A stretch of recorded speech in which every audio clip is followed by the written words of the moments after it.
Para abrir a sua Bíblia no Evangelho de Lucas.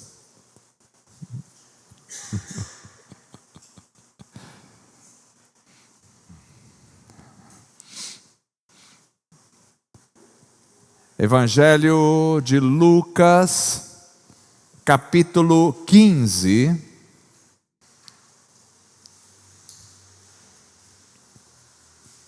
Nós vamos ler a palavra do Senhor do verso de número 11 até o verso de número 32. Lucas 15, do 11 ao 32.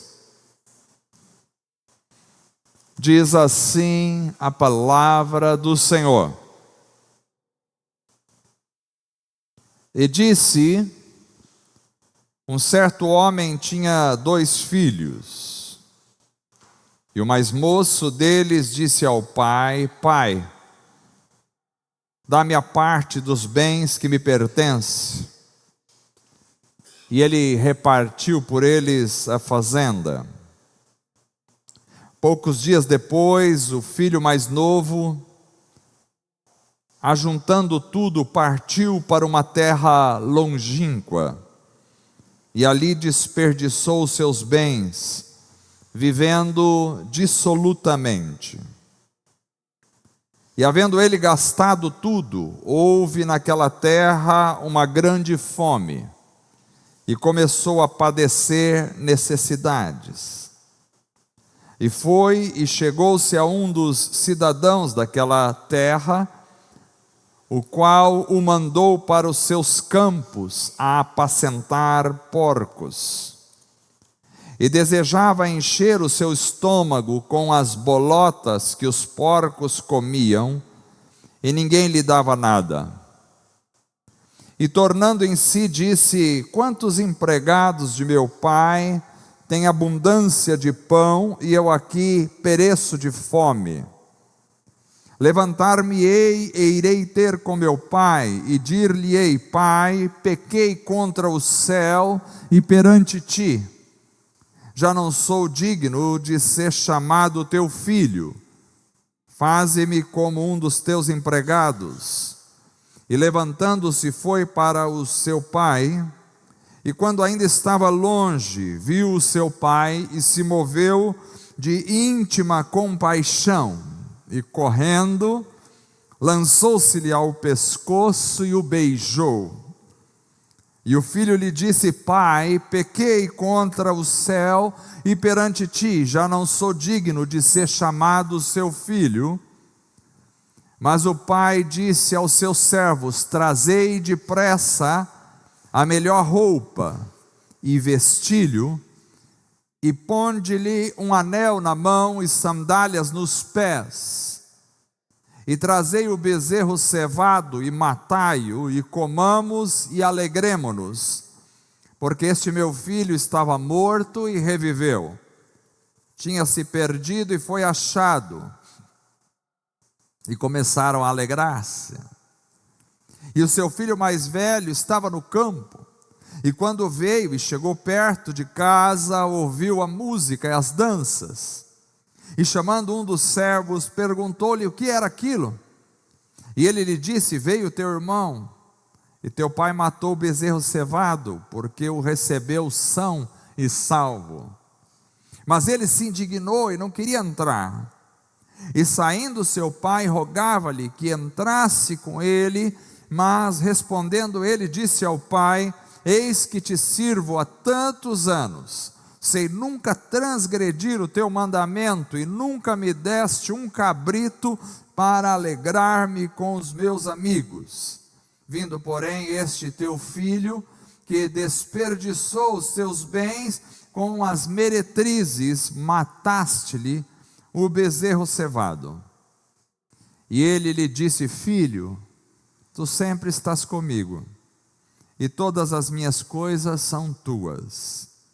Mas era justo alegrarmos-nos e folgarmos, porque este teu irmão estava morto e reviveu, tinha se perdido e achou-se. Amém. Graças a Deus. Que palavra maravilhosa. Vamos orar, agradecendo ao Senhor por este momento. Grandioso Deus, estamos aqui esta noite na Tua presença. E em nome de Jesus, nos apresentamos a Ti, Senhor, em louvor, em adoração ao Teu nome. Tu és maravilhoso, fora de Ti não há outro Deus e Senhor sobre os céus e a terra. Estamos aqui esta noite e pedimos, Senhor, que a Tua palavra que foi lida esta noite possa vir, Senhor, alimentar a nossa alma, o nosso coração, a nossa mente. Venha falar conosco na Tua palavra, Senhor. Te louvamos pelo privilégio de estarmos juntos, reunidos como igreja do Senhor. Que todas as enfermidades que estiverem presentes sejam repreendidas e destruídas em nome de Jesus. E tudo aquilo que vem para atrapalhar a compreensão da Tua palavra também seja eliminado do nosso meio em nome de Jesus. Que a Tua palavra seja ouvida, possamos ser alimentados e assim praticar a Tua palavra, que é vida para os nossos corações.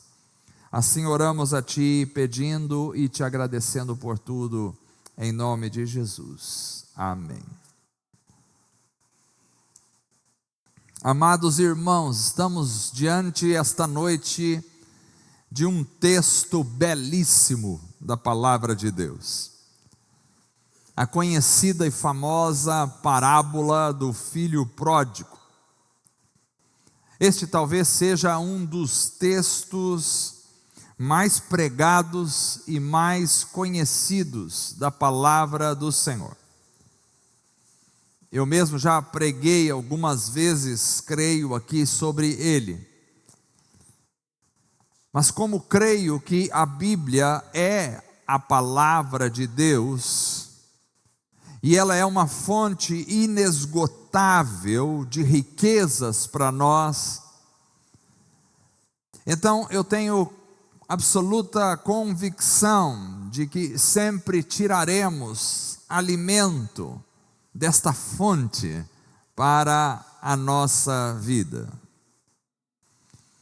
Essa história contada por Jesus mostra uma realidade, a meu ver, muito interessante para todos nós. Aqui nós temos um pai com 2 filhos nesta ilustração. Vocês conhecem a história. O mais novo chega ao seu pai e diz: pai, eu quero a minha parte na herança.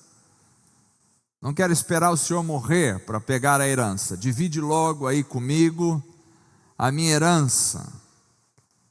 E ele pegou toda a sua parte e algum tempo depois ele saiu e foi embora de casa. Foi para uma terra longínqua. E o texto diz que ali ele desperdiçou toda a sua herança, todos os seus bens, vivendo de forma desregrada, dissoluta. E aí chegou um ponto em que ele começou a passar fome. E passando fome, ele foi fazer o serviço que para os judeus era o serviço mais baixo de todos: apacentar porcos. E ali naquela situação, apacentando porcos, ele tinha fome e tinha desejo, inclusive, de comer a comida dos porcos, e ninguém lhe dava nada.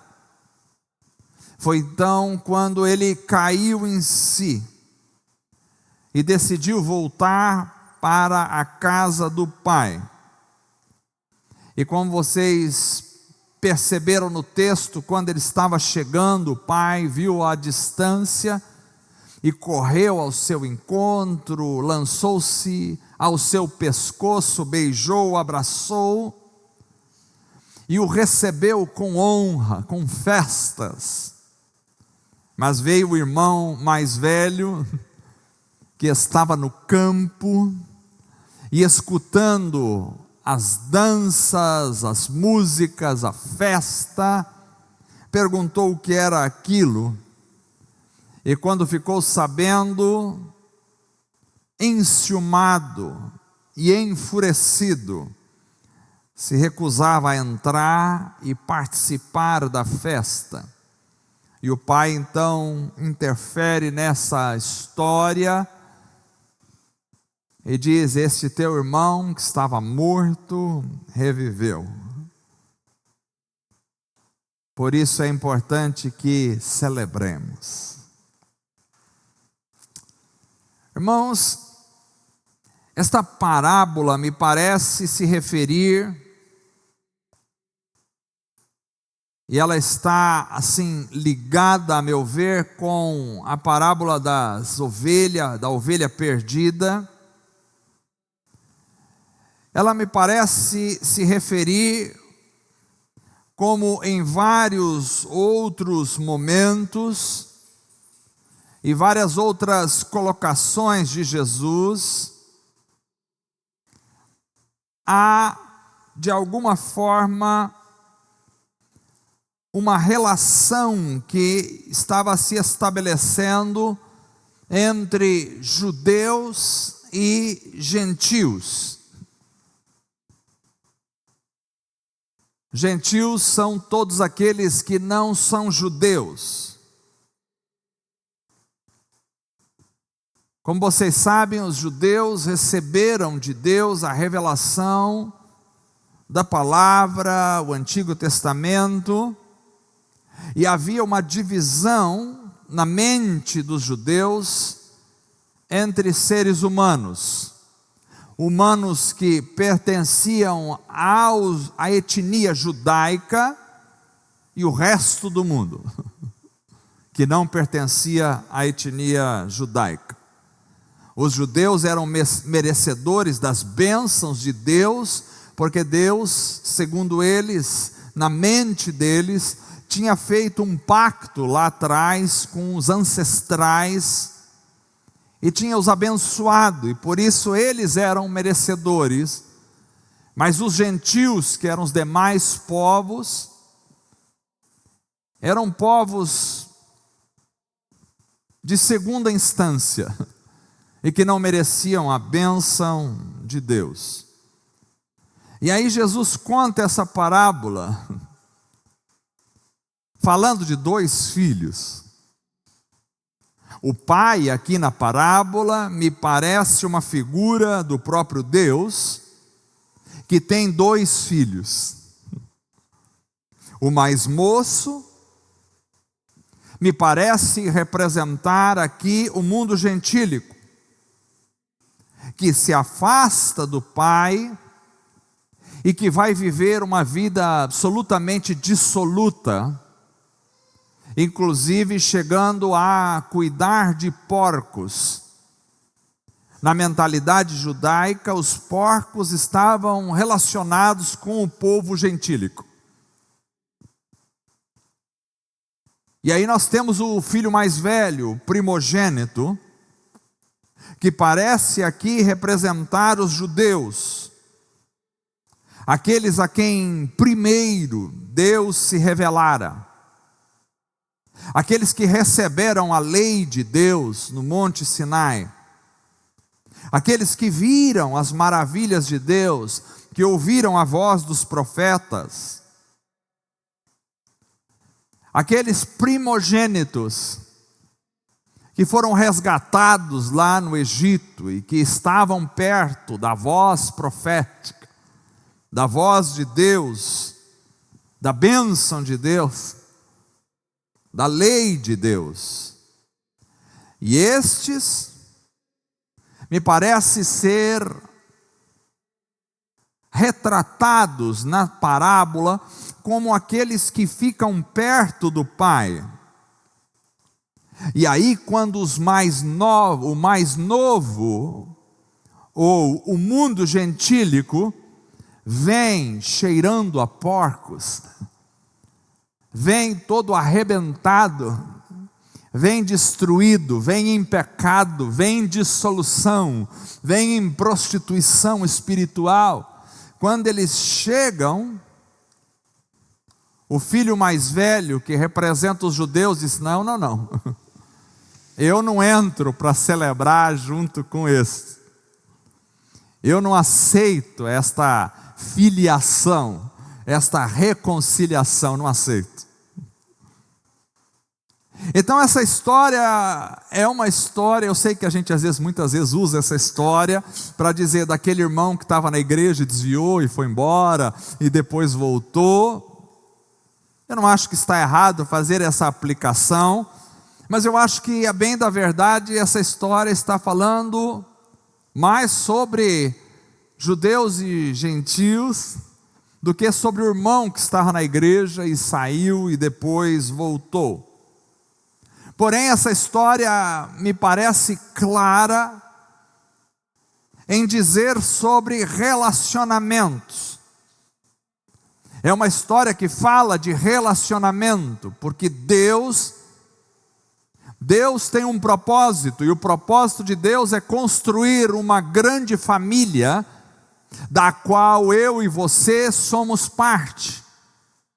E esta família de Deus indissolúvel, essa família eterna, essa família que não se dissolve, que não se desmancha, essa família que dura para sempre, é a igreja do Senhor. Então, família fala de relacionamento, de vida familiar, de vida entre os componentes. Então, aqui nós temos uma parábola sobre a família. E o que essa parábola vem nos revelar? Algumas coisas que entendo ser fundamentais para todos nós. Primeiro, esse texto nos revela que, distante do Pai, só há frustrações e miséria. Distante do Pai, só há frustrações e miséria. Agora, diferentemente do que às vezes nós somos tentados a enxergar na parábola, me parece que os dois filhos estavam distantes do pai. Não geograficamente, mas emocionalmente e espiritualmente. Nós estamos aqui diante do filho mais velho. O filho mais velho me parecia distante do pai, porque ele, embora perto, estava longe, porque não tinha intimidade com o pai, porque não conseguia se alegrar com seus amigos na casa do pai,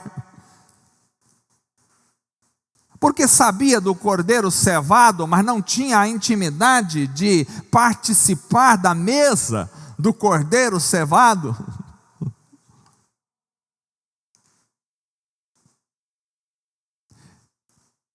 Embora perto, estava longe. Irmãos, existem relacionamentos aparentemente próximos, mas que estão absolutamente distantes. E isso é mostrado no relacionamento do filho primogênito com o pai. Ele estava junto do pai, tudo era seu, estava à sua disposição, mas ele não se via assim. Ele não desfrutava do relacionamento com o pai, ele estava ali, mas se via como um escravo. Porque ele diz ao pai: eu te sirvo há tantos anos, verso 29, e o verbo aqui no original que ele usa para sirvo é usado como escravo, ou seja, eu sou escravizado, eu sou um escravo do Senhor durante tantos anos. Então ele estava ali, mas não estava ali, ele não desfrutava do bezerro cevado, ele não participava da festa, ele não se deleitava na presença do pai, ele não tinha nada, tinha tudo e não tinha nada. Me parece que é exatamente assim que era o povo judeu. Eles estavam perto estava a lei, perto estava a aliança, perto estavam os profetas, perto estavam os milagres de Deus, perto estava a voz de Deus, mas ao mesmo tempo eles estavam distantes de Deus. Os seus corações, de forma geral, não os permitiam perceber a alegria da casa do Pai. Ou seja, o povo judeu não celebrava espiritualmente. E às vezes eles viam as festas da lei apenas como um fardo.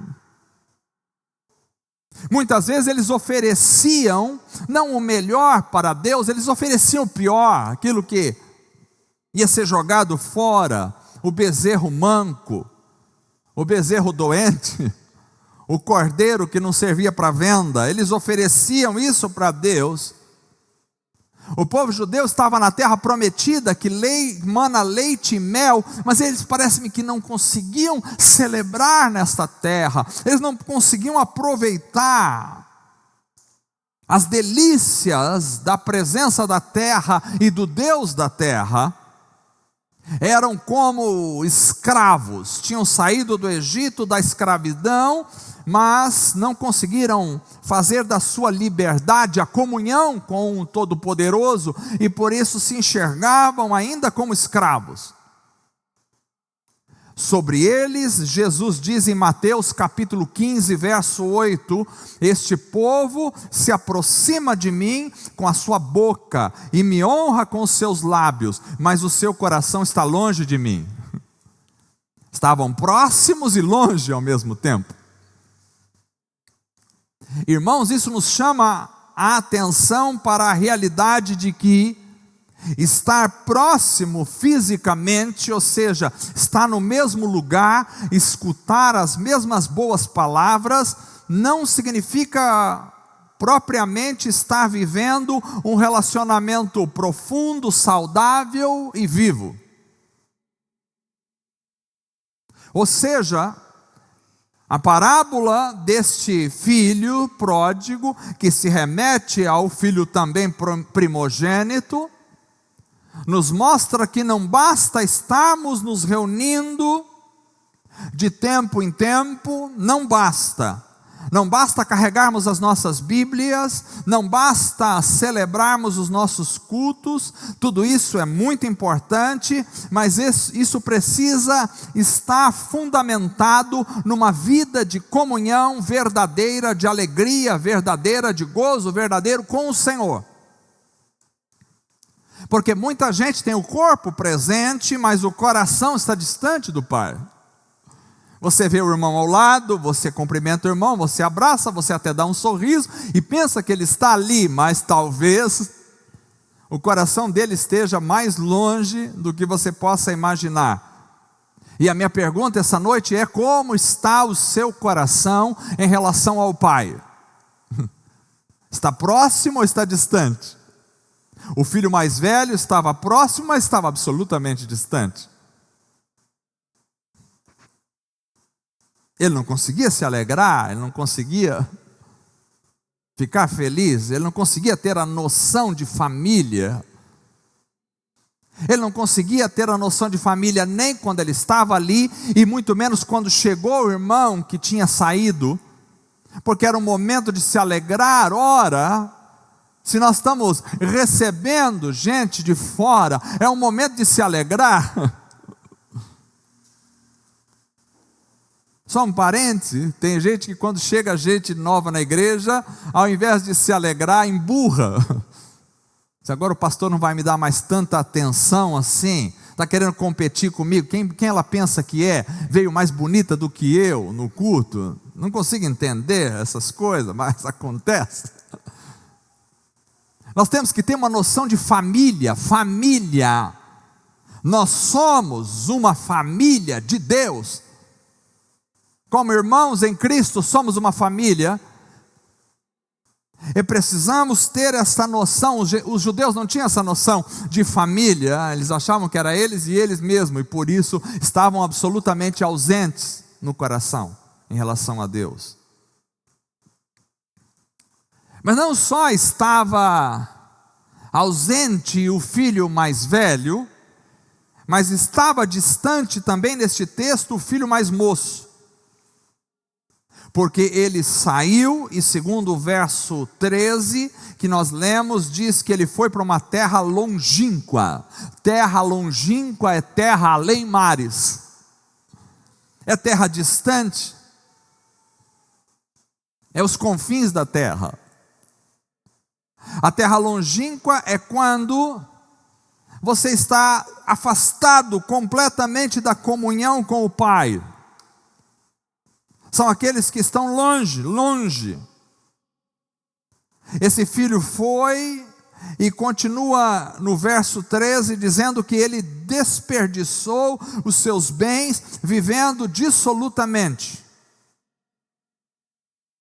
É assim o mundo gentílico, viveu com os outros deuses, viveu dissolutamente a sua vida, desperdiçando tudo.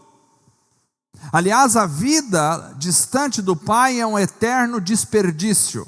Desperdício de tempo, desperdício de recursos, desperdício de saúde, desperdício de vida, desperdício de tudo. Não pense que as pessoas que estão distantes do Pai estão aproveitando a vida. Essa é a noção que Satanás quer passar aos corações, dizer aquele fulano de tal está aproveitando a vida, está desperdiçando a vida. Eu já vi gente dizer assim, olha, eu me converti, mas antes de me converter, eu aproveitei a vida. Eu disse, meu Deus, não entendeu nada? Eu acho que ainda não se converteu. Porque aproveitar a vida não é lá fora é desperdiçar a vida. Em terras longínquas, o que a gente faz é só desperdiçar a vida, desperdiçar o tempo, desperdiçar a saúde, desperdiçar o ser. A gente só aproveita a vida quando a gente está perto do Pai. Longe do Pai é desperdício eterno. E o resultado desse desperdício está absolutamente relatado no verso 14 até o verso 16, onde o texto diz, e havendo ele gastado tudo, desperdiçou tudo, todo. Houve naquela terra uma grande fome, e começou a padecer necessidades, e chegou-se a um dos cidadãos daquela terra, o qual mandou para os seus campos a apacentar porcos, e desejava encher o seu estômago com as bolotas que os porcos comiam, e ninguém lhe dava nada. Preste atenção, e havendo gastado tudo, quando estamos distante do Pai, pode até haver momentos de festa, mas um dia as coisas se acabam. As coisas se acabam distante do Pai. Havendo gastado tudo, e quando gastou tudo, veio fome. Porque perto do Pai não há fome, mas longe do Pai a fome se abate sobre a nossa alma. A fome distante do Pai, Jesus diz isso em João capítulo 6, verso 51, eu sou o pão vivo, que desce do céu, se alguém comer deste pão, viverá para sempre, e o pão que eu der é a minha carne, que eu a darei pela vida do mundo. Ou seja, perto do Pai tem o pão vivo para se comer, mas longe do Pai só tem fome, fome. Quem está perto do Pai tem pão para se alimentar e não há fome. Mas quem está numa terra longínqua, suas necessidades não são supridas. Não há como suprir as necessidades emocionais, espirituais de uma vida numa terra longínqua. Não há como. Não há como suprir a sua necessidade, a minha necessidade, se nós estivermos distantes de Deus. A vida começa a perder o sentido. quando nos distanciamos de Deus, porque não há vida que vale a pena distante de Deus. Então, quando ele estava distante do Pai, ele perdeu o sentido. E aí o enviaram para a pior profissão que poderia ser concebida na mente daqueles homens naquela época, dos judeus. E não é à toa que a gente vai ver ali quando Jesus faz a expulsão daqueles demônios do endemoniado de Gadara, que aqueles demônios entram numa manada de porcos, e os porcos se afogam no precipício. Aquilo é uma representação da vida do mundo gentílico sem Deus, cheia de demônios e de morte. Então, quando ele estava ali, enviaram aquele homem a apacentar porcos, e ele tinha com vontade de comer a comida dos porcos, e nem isso lhe davam. Então a fome, a miséria, a perdição é o que encontra quem está distante de Deus. Estar distante de Deus é experimentar a fome, a miséria. Nós pais que somos cristãos, não queremos ver os nossos filhos distante de Deus, porque o irmão estava falando sobre ser pai agora há pouco, e todo pai quer que os filhos estejam perto de Deus, porque ele sabe que estar longe de Deus significa miséria, significa morte. Não há vida que vale a pena distante de Deus. A fome, a miséria, a perdição é o que encontra quem está distante de Deus. Tal eram as nações gentílicas distante de Deus, tal é o ser humano distante de Deus. Mas Cristo veio para transformar os dois povos em um povo só em sua igreja.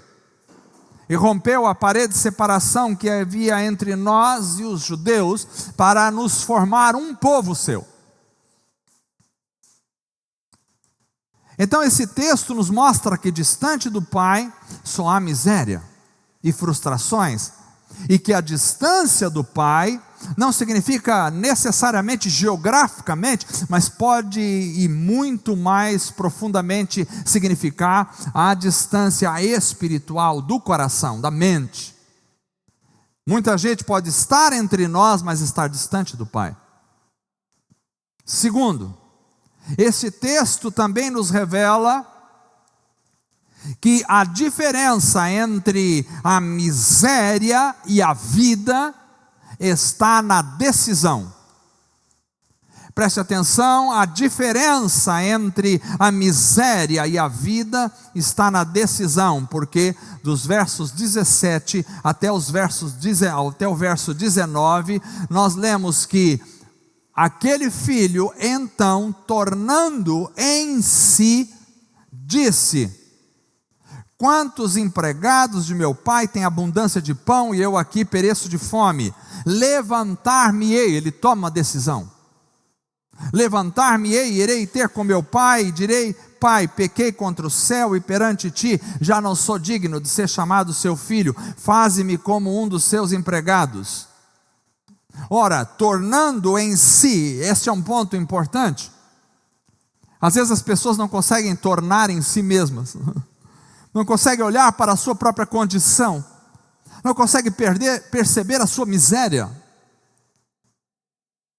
Esse foi o ponto fundamental para o bom resultado desta história. É preciso tornar em si, é preciso olhar para si, é preciso reconhecer o estado miserável, é preciso reconhecer que na casa do Pai há abundância, mas fora do Pai há miséria. E quando ele reconhece isso, ele decide: vou voltar, vou me humilhar, vou dizer: não sou digno nem de ser chamado seu filho mais, me faz um empregado. É preciso tomar uma decisão. A decisão está conosco. Nós precisamos nos conscientizar da nossa posição. Quando você toma uma decisão em relação à sua vida espiritual, as coisas podem mudar, mas você precisa decidir. Ninguém vai decidir por você. Eu não posso decidir por você, eu não posso decidir por meus filhos. Cada um tem que tomar a própria decisão. Todos têm que decidir. Todos. É preciso decidir. Dizer, eu não quero mais assim, eu quero mudar, eu quero viver diferente.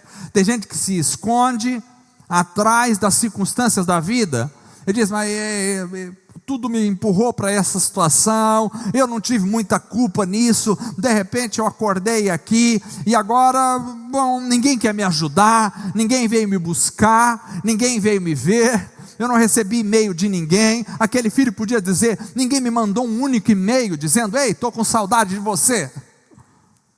Ele podia dizer, olha, eu aguardei uma carta e não chegou telegrama. Eu aguardei que alguém viesse aqui me fazer uma visita e ninguém veio me fazer uma visita. Ele podia dizer isso. Ele poderia dizer, estou aqui cuidando de porcos com fome e ninguém se importou em me trazer uma cesta básica aqui para mim.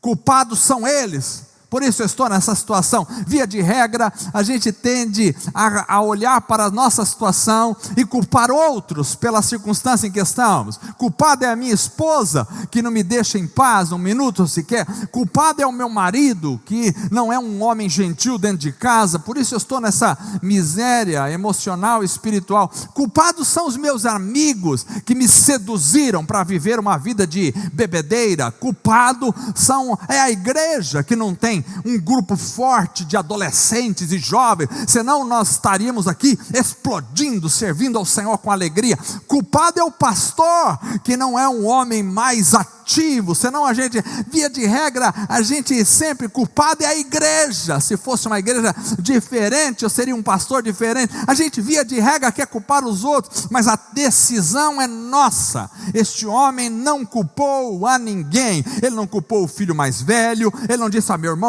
também nunca foi legal comigo, meu irmão nem ligou que eu saí de casa, agora meu irmão está lá feliz, vivendo bem do melhor, e estava nada. Mas ele poderia ter dito isso, olha, meu pai também, nem para mandar um mensageiro atrás de mim aqui, ele não culpou ninguém, ele olhou para si mesmo e ele decidiu, eu vou voltar, eu vou dar uma mudança na minha vida. E eu digo para você essa noite, você pode decidir. Se você olha para a sua vida espiritual e você vê que não é aquilo que deveria ser, que você não está onde deveria estar, que você não está recebendo aquilo que deveria receber, que você não está desfrutando da grandeza, das bênçãos de Deus que poderia desfrutar, que você não está sentado nos banquetes celestiais quando deveria estar, que você não está cheio do Espírito Santo como deveria estar, que você não está vendo o poder de Deus na sua vida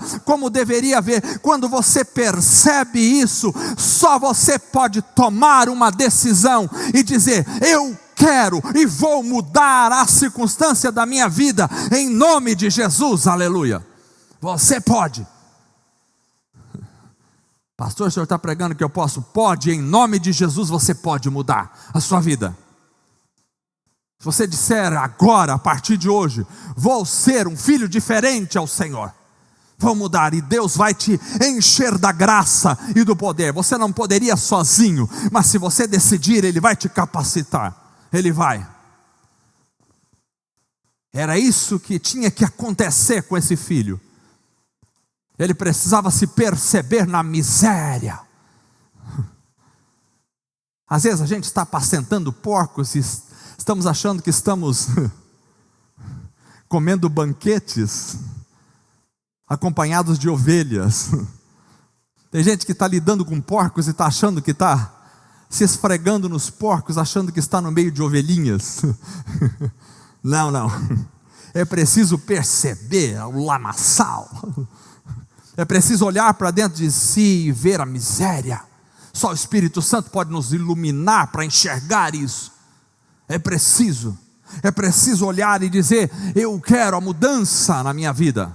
Este homem tomou a decisão, porque a diferença entre a miséria e a vida está na decisão. A Bíblia está recheada de decisões, do começo ao fim. Escolhei hoje a quem vós quereis servir, se é Deus, se é Baal. Eu e minha casa serviremos ao Senhor. Você conhece esse texto? Se hoje ouvires a voz do Espírito Santo, não endureçais o vosso coração. A sua decisão precisa ser tomada. Precisa ser tomada. Ele toma uma decisão e volta. Que maravilha.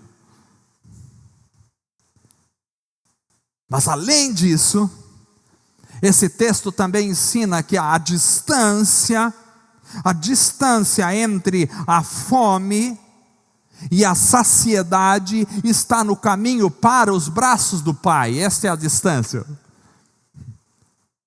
A distância entre a fome e a saciedade está no caminho para os braços do Pai, porque Jesus diz isso no verso 20 em diante, e levantando-se, aleluia, foi para o Pai. Mas quando ainda estava longe, eu gosto dessa palavra, ainda estava longe, ele não tinha chegado perto, ele estava longe ainda. Você diz, mas é muito difícil chegar perto. Não importa se você estiver indo, quando estiver indo, mesmo que esteja ainda longe, mas se estiver na direção certa, virá o Senhor correndo ao seu encontro. Eu vejo isso, eu fico impactado com esse texto, eu fico emocionado com esse texto. Você não percebe a grandeza desse texto? Você já viu alguma metáfora de Deus correndo nas Escrituras? A única vez que você vai ver Deus correndo nas Escrituras é ao encontro daquele que vem ao seu encontro. Deus não espera nem você chegar, Ele vai ao seu encontro. Se você estiver indo na direção certa, Ele vai ao seu encontro. Ao longe viu o seu Pai e se moveu. Agora aqui nós temos uma ação maravilhosa, porque se moveu de íntima compaixão. É como se as entranhas de Deus se movessem. Se moveu de íntima compaixão, algo que mexe, aquele frio na barriga, aquela compaixão interna, aquela vontade de chorar, se moveu de íntima compaixão e correndo, lançou-se-lhe ao pescoço e o beijou. Deus beijando, o ser humano fedendo porcos. Deus não diz assim, primeiro vai se lavar. Não, Ele vai beijar você fedendo porcos, do jeito que você estiver.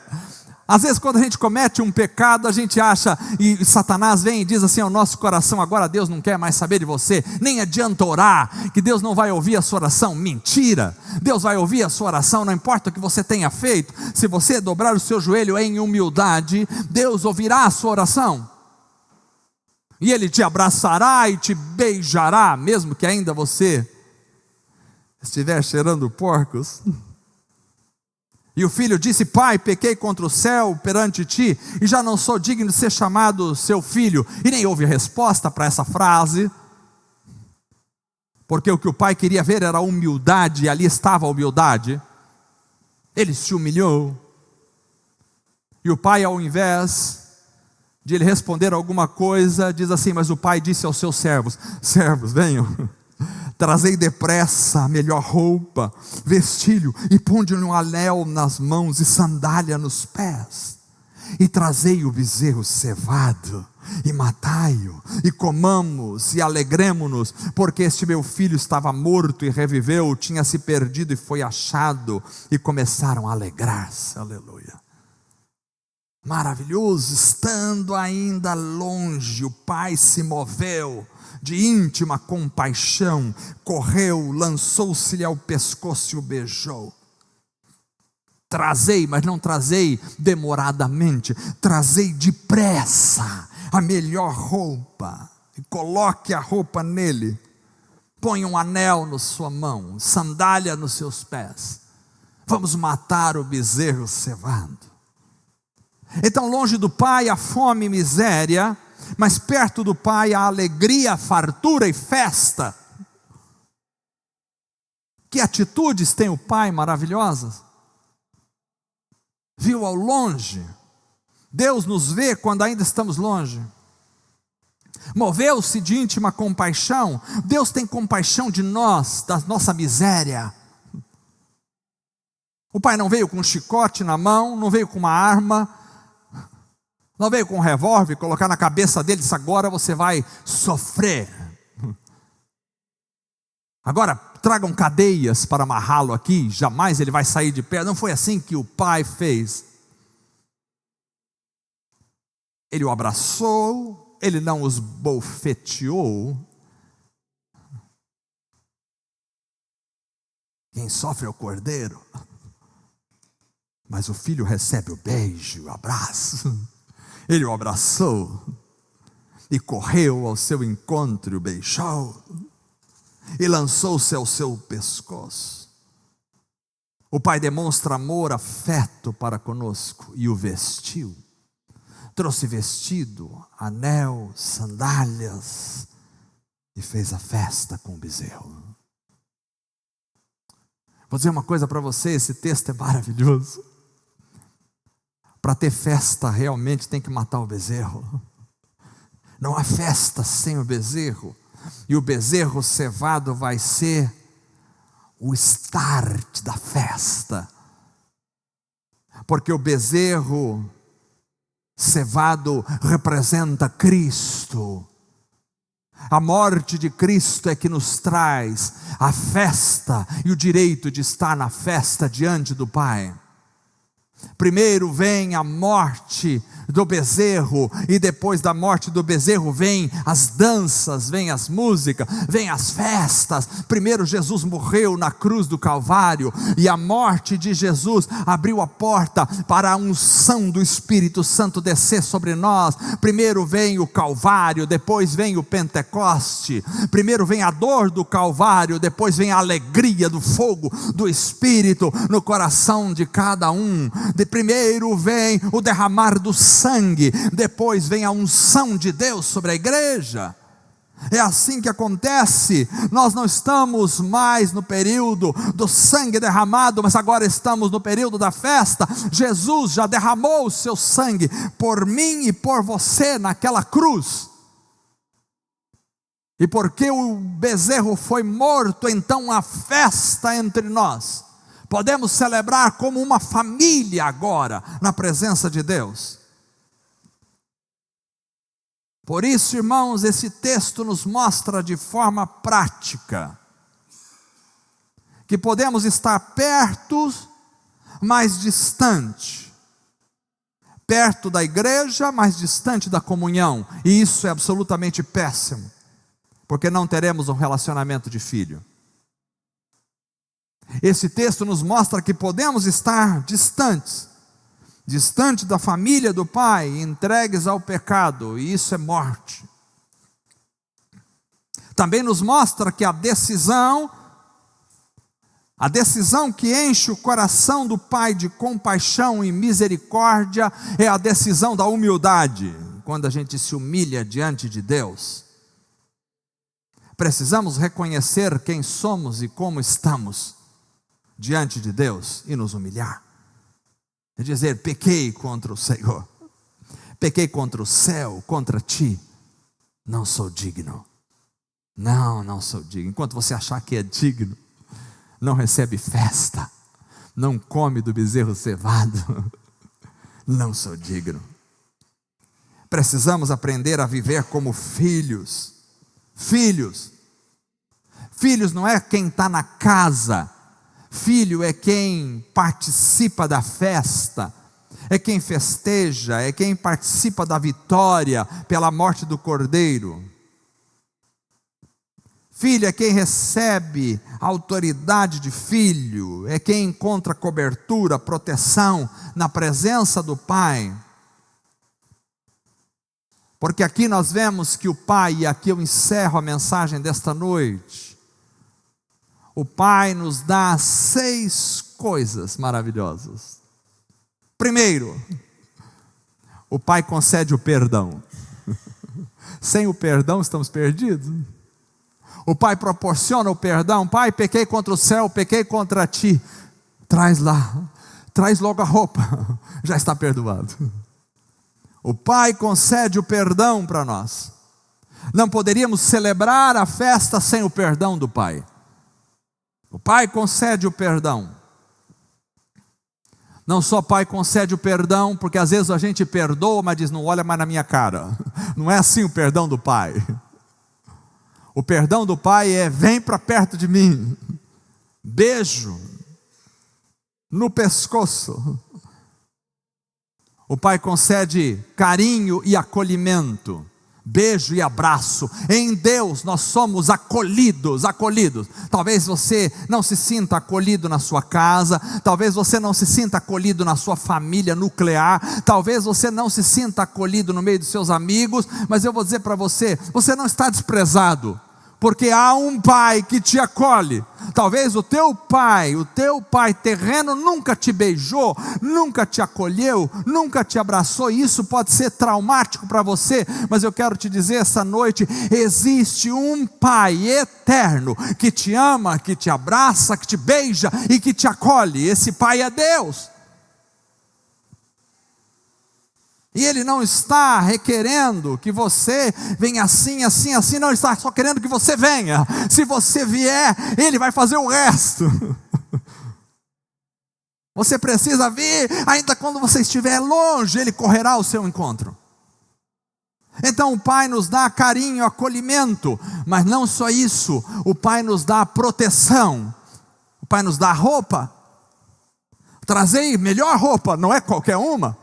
Presta atenção, não é qualquer roupa, não é a roupa que estava ali para ser jogada fora, não é a roupa que estava lá na lavanderia para ser feita de pano de chão, não é essa roupa, não é a roupa que virou pano de chão, não é, trazei a melhor roupa, aquela comprada na melhor loja do mundo, trazei a melhor roupa, é a roupa lavada no sangue do Cordeiro, porque a Bíblia diz que nós vestiremos roupas brancas como a neve. E quem são estes vestidos de roupas brancas? São aqueles que lavaram as suas vestiduras no sangue do Cordeiro, aleluia. Assim como Adão e Eva estavam nus e Deus fez peles de animais, fez roupas para eles de peles de animais, assim agora o Pai vai cobrir a nossa vergonha, vai cobrir a nossa nudez, vai nos dar abrigo, vai nos dar proteção.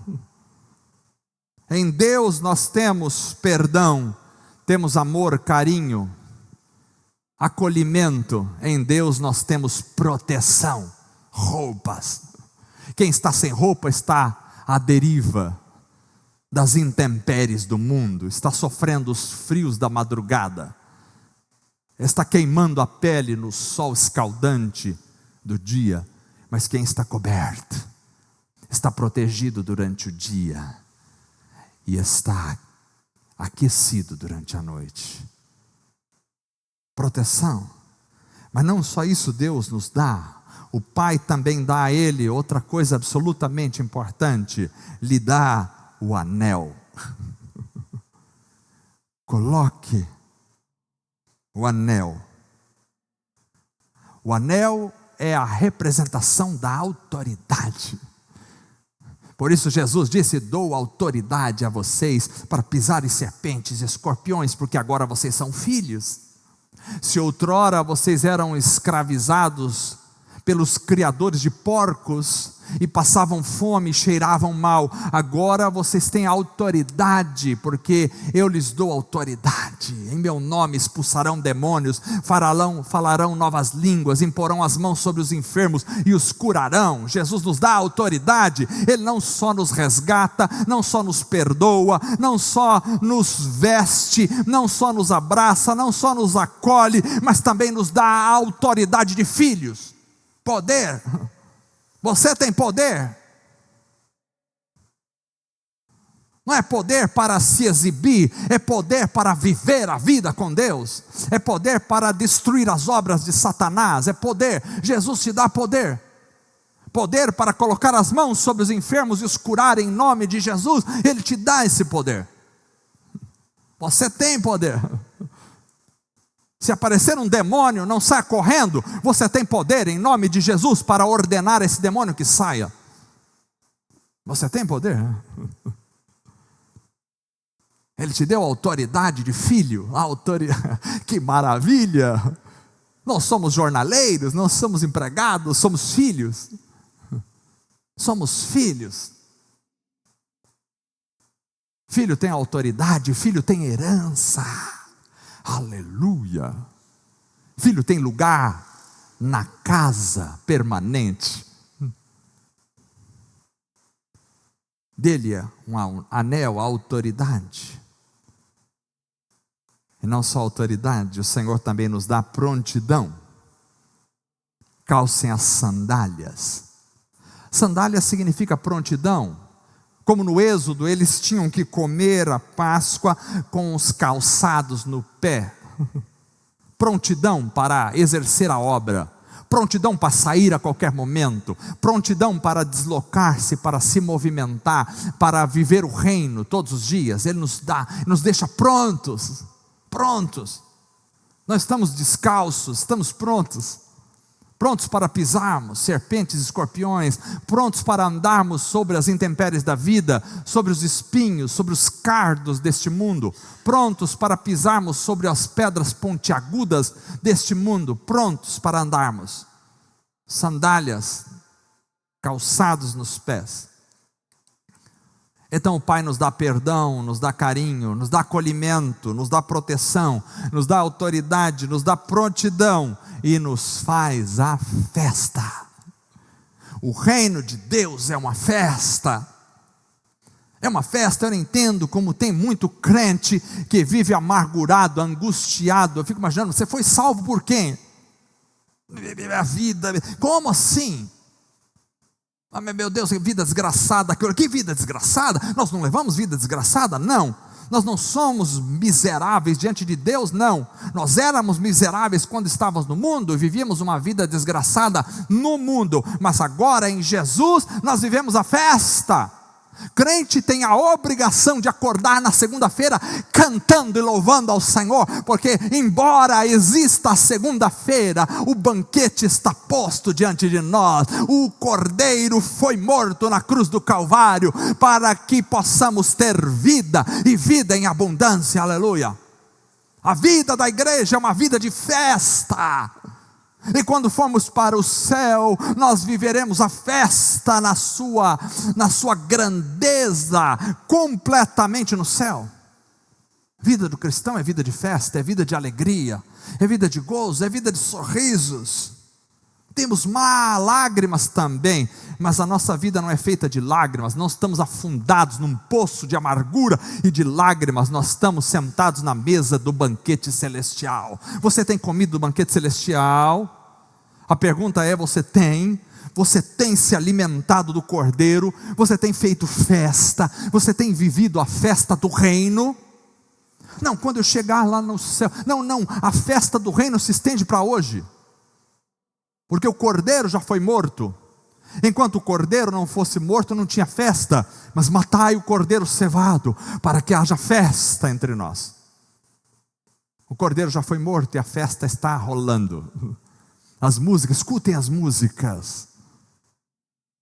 Escutem as músicas, estão cantando.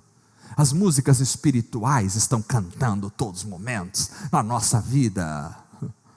Nós vivemos cantando e louvando ao Senhor. Não é? William gosta de música todos os dias, aleluia. É assim, nós acordamos já com músicas na alma, no coração, e cantando e louvando ao Senhor, porque estamos em festa. Estamos em festa. Você não vai esperar para celebrar a festa quando chegar no céu. O céu não é lugar de gente que passou a vida inteira na amargura aqui na terra.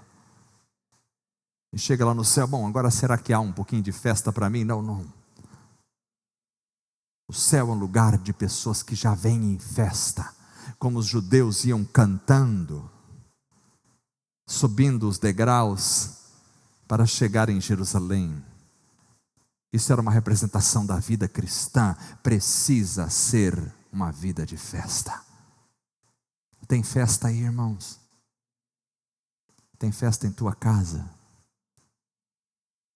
Eu até entendo se você tiver uma casa onde só um é crente, os outros é tudo incrédulo. A festa vai estar só dentro do teu coração. Mas casa onde marido e mulher e filhos são cristãos e servem ao Senhor, tem que ter música rolando todo momento. Tem que ter festa todo momento. Porque nós somos de Jesus. Aleluia. Somos de Jesus. Irmãos, poderíamos continuar falando sobre esse texto maravilhoso muito tempo, mas eu creio que é o suficiente para essa noite. Vamos ficar em pé. Gostaria de orar com os irmãos. Como está a sua vida? Você é o filho que ficou, mas não desfrutou? É o filho que está longe? Ou é o filho que disse: eu quero, eu vou voltar, eu vou voltar? Não é fácil voltar, não é fácil se humilhar, não é fácil dizer eu estava errado, não é fácil dizer não deu certo, mas é necessário, é necessário. Há muita alegria pela ovelha encontrada.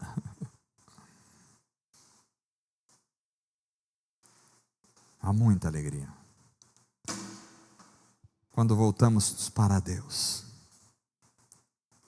A Bíblia diz: há uma festa no céu. Deus é um Deus de festa. Há uma festa no céu entre os anjos quando um pecador se arrepende. Não é possível que lá no céu tenha uma festa e aqui na terra tenha só funerais dentro do nosso coração. Não, não. Precisamos desfrutar dessa festa. Como é que está a festa, irmão? Como está a festa? Você está desfrutando do banquete? Está se alimentando do cordeiro? Está louvando em cânticos? Como está a sua vida? Se você percebe que a sua vida não tem sido uma festa esta noite, é um momento de retornar, de se humilhar, de se curvar e dizer: Senhor, sou eu, tem misericórdia de mim, não sou digno. E o Pai então correrá ao seu encontro e te abraçará e te beijará, e você será introduzido na festa. Na festa. Não seja aquele que fica de fora da festa, ouvindo a música que está sendo cantada lá dentro. Não seja daquele que não se assenta na mesa do cordeiro. Não seja. Está tocando, uma música está tocando na glória. A festa de Deus já começou. Já começou a festa do Senhor. Há azeite nas lâmpadas e elas brilham a luz de Cristo entre nós. O Espírito foi derramado, a unção de Deus está entre nós, a alegria do Espírito nos invade. E assim deve ser a nossa vida, vivermos a alegria do Espírito. Vivermos a alegria do Espírito. O Cordeiro foi sacrificado, o Filho retornou à casa, a família está completa. O Pai está na festa, aleluia, aleluia. Senhor Deus, esta noite eu peço em nome de Jesus, se houver algum coração aqui que está distante do Senhor, que o Senhor possa trazê-lo para perto, que ele possa enxergar a sua real condição, se levantar, tornar em si mesmo e decidir: eu quero a mudança. Ó Senhor, faça a tua obra em cada coração, que as pessoas possam celebrar no teu banquete esta noite. Que a vida se torne uma festa dentro de casa. Que a vida se torne uma festa na segunda-feira, na terça-feira, na quarta, na quinta, na sexta, no sábado, no domingo, todos os dias da semana, possamos celebrar porque o Cordeiro foi morto. E os louvores estão sendo cantados, e o Teu nome está sendo adorado e celebrado. Ajuda-nos a dançarmos nesta festa. Ajuda-nos a sentarmos à mesa com o Senhor. Aleluia. Um dia o Senhor virá nos buscar, o glorioso dia, aquele dia em que o Senhor descerá dos céus com alarido, com voz de arcanjo, com a trombeta de Deus, e nós seremos arrebatados ao encontro do Senhor nos ares. Ora vem, Senhor Jesus, ora vem nos buscar para a grande festa preparada na glória para nós. Te louvamos, Senhor.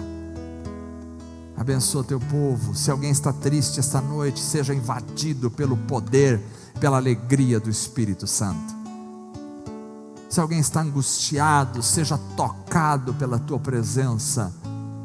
Se alguém não tem vivido festas, Senhor, na sua vida, mas apenas funerais, transforma o pranto, Senhor, em alegria. Transforma o choro em dança, para a glória do Senhor. É assim que oramos, que cada um de nós possamos estar, ó Deus, sempre com a consciência de perdoados, de vestidos, calçados, com autoridade, abençoados, participando da festa. E que seja assim para a glória do Senhor, em nome de Jesus, amém. Vamos cantar.